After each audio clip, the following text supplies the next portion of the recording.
Bonjour YouTube, ici Largo pour une petite vidéo de test sur un jeu qui est sorti il y a quelques mois. En juin, mai-juin, quelque chose comme ça.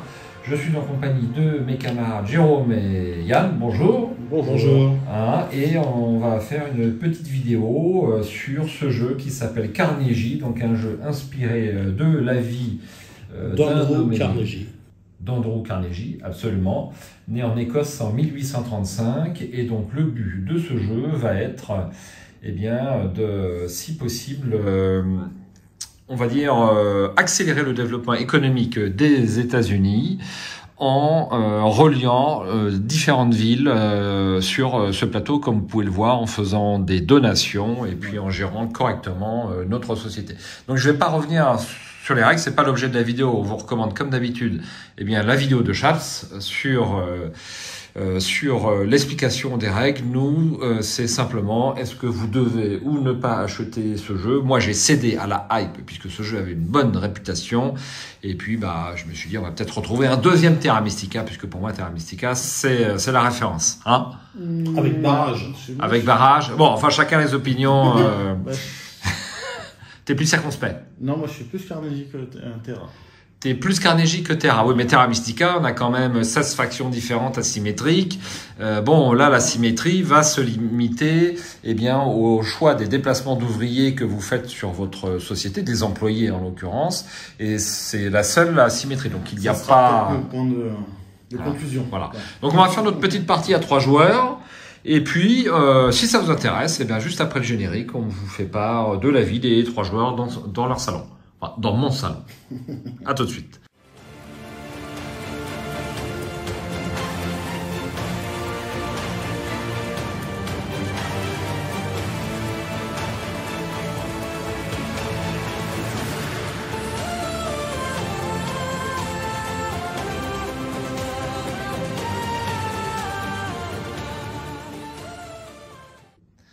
Alors, nous revoici. Vous ne la voyez pas, mais Yann a une mine défaite. Tout à fait. Et on a terminé notre partie à 3 joueurs. Donc, voici les scores. Je crois que par rapport à Béja, ce n'est pas des super scores qu'on a fait. Donc, Yann nous fait un petit 71. Je fais un petit également 106. Et puis, Jérôme est en tête avec 114 points sur cette partie. Voilà, donc notre plateau de jeu. Donc, on a essayé de faire des lignes, de relier les différentes villes pour marquer un maximum de points sur cette piste. On a essayé de faire des donations pour marquer un maximum de points sur cette piste. Les gris, c'est que nous jouons à 3, ce sont des emplacements bloqués. Donc par ici, par exemple, par piste de transport, eh bien, le joueur bleu va marquer 3 points. Il est arrivé en train sur toutes les pistes de transport. Il a donc marqué 12 points. Nous avons également marqué des points pour ce que nous avons construit sur les villes moyennes.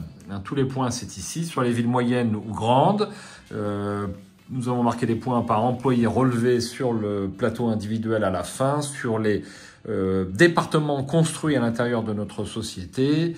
Et puis, on a marqué des points encore sur nos languettes ici, c'est-à-dire sur tout ce que nous avons construit. Voilà. Et les bâtiments. Voilà. Donc c'était au niveau de notre expérience, ça n'est pas phénoménal. Moi j'ai 2 parties sur BGA plus 2 parties en physique avec vous. Bon, c'est un jeu qui nous a bien plu, je crois. C'est sympa. C'est sympa. Ouais, c'est sympa. Oh, c'était plus d'enthousiasme à la première partie quand même. Hein. Alors, moi aussi, moi j'aime bien quand même. J'aime bien. Alors, ce qui est sympa, c'est que c'est une belle mécanique, bien huilée, on va dire, c'est bien ficelé au niveau optimisation de vos employés sur le quartier. Il faut les envoyer sur le plateau, les rapatrier, faire attention aux actions qui vont être jouées par vos adversaires qui sont ici. Et tout ça, ça donne une mécanique, mais qui est peut-être un peu collée. Donc, un peu collé. Est-ce que vous avez eu l'impression de participer au développement économique des USA dans les années à la fin du 19e siècle?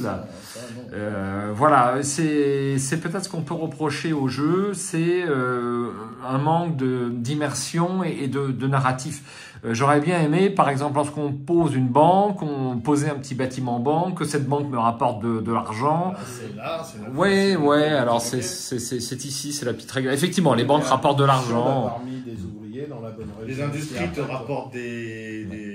Alors, c'est pas le fait de l'avoir construit, c'est le fait quand on récupère un employé qui se trouve sur cette zone-là, quand il revient sur le hall, on récupère tous les bonus qui sont ici. Ça n'a rien à voir un petit peu avec les bâtiments qui sont ici. J'aurais bien aimé avoir ma petite banque, moi je suis très matérialiste, qui soit construit ici. Qu'est-ce que tu as à dire sur le jeu, Jérôme? Non, moi j'aime bien, je trouve que c'est comme tu dis, c'est pas mal ficelé au niveau de toutes les mécaniques, ça s'emboîte bien. Tu peux te mettre des bâtons dans les roues, tu regardes le plateau, tiens, l'autre il est en train de se préparer ça, donc je vais faire l'autre action pour éviter que machin, comme tout à l'heure. Comme là, ici, je t'ai coupé l'air sous le pied pour tous les... Voilà, une petite compète.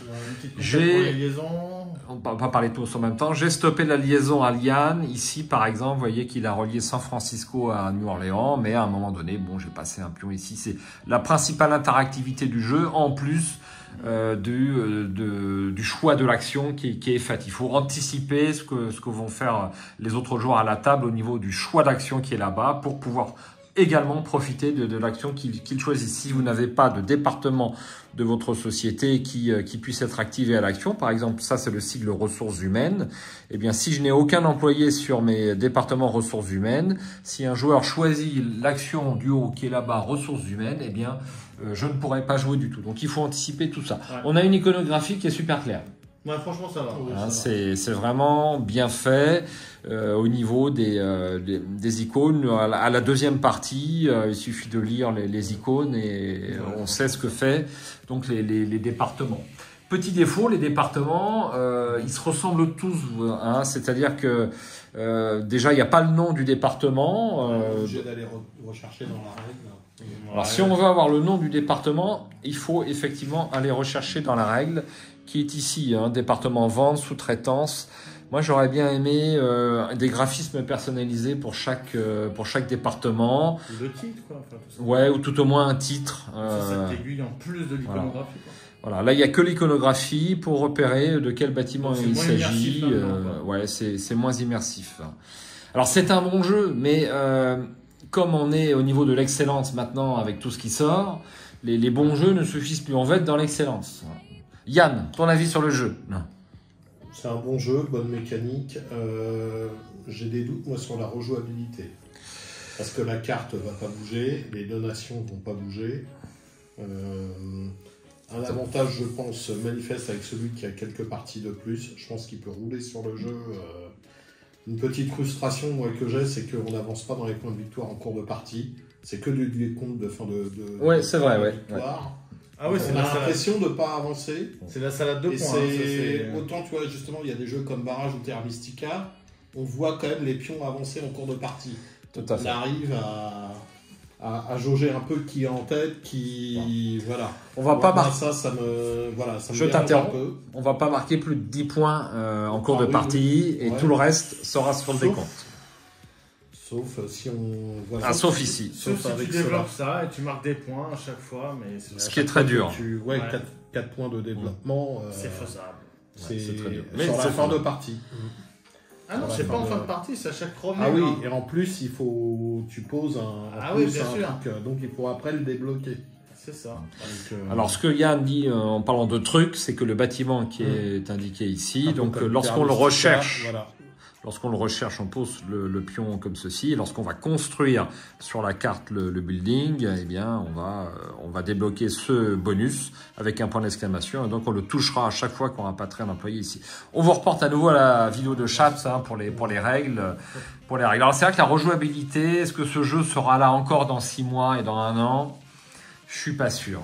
Il manque peut-être un plateau société.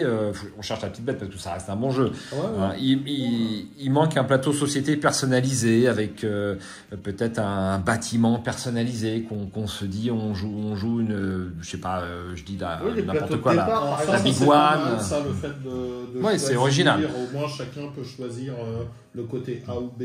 Il y a un peu ça dans Great Western aussi un peu. Tout à fait. Un peu un tirage au sort aléatoire. Le matos, c'est pas mal en soi. Le matos, c'est bon. Ouais.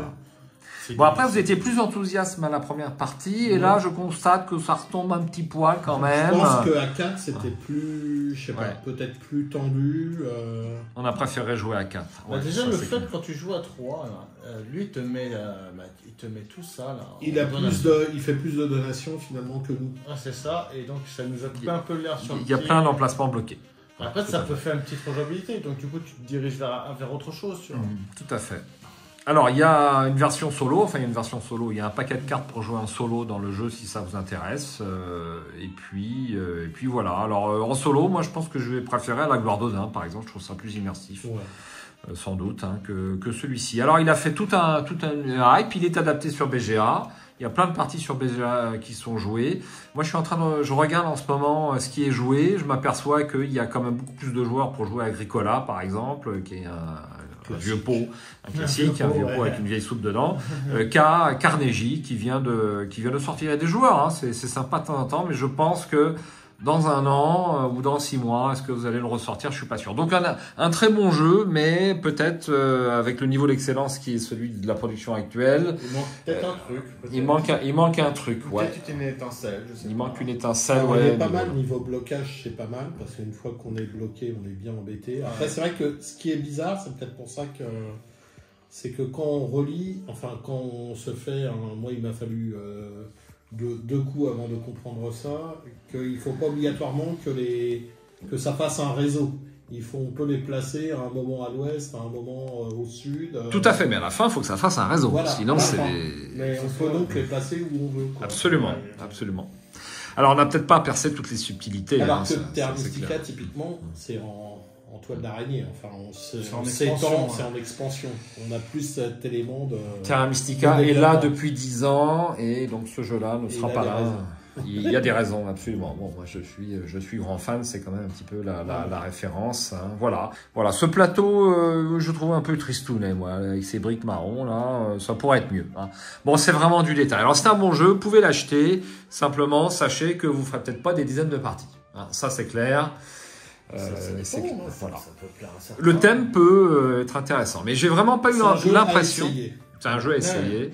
On n'a pas eu l'impression de construire des hôpitaux, de construire des banques, de participer au développement économique. Le narratif et l'immersion n'est pas là à ce niveau-là. Après, on a bien compris comment fallait marquer des points. Hein. Bon.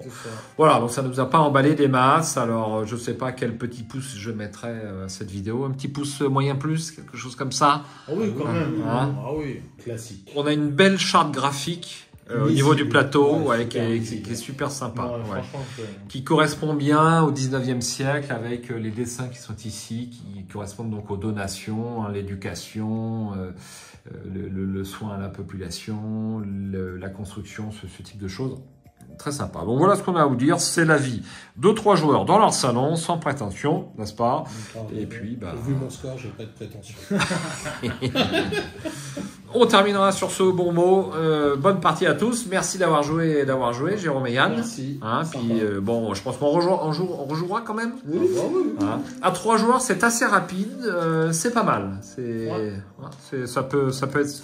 On a dit que c'était mieux à 4, mais si vous êtes que 3, ce qui est toujours un chiffre bâtard sur pas mal de jeux, il est tout à fait sortable. Et puis vous avez une option solo. On ne vous parlera pas de l'option 1-2. On ne l'a pas essayé.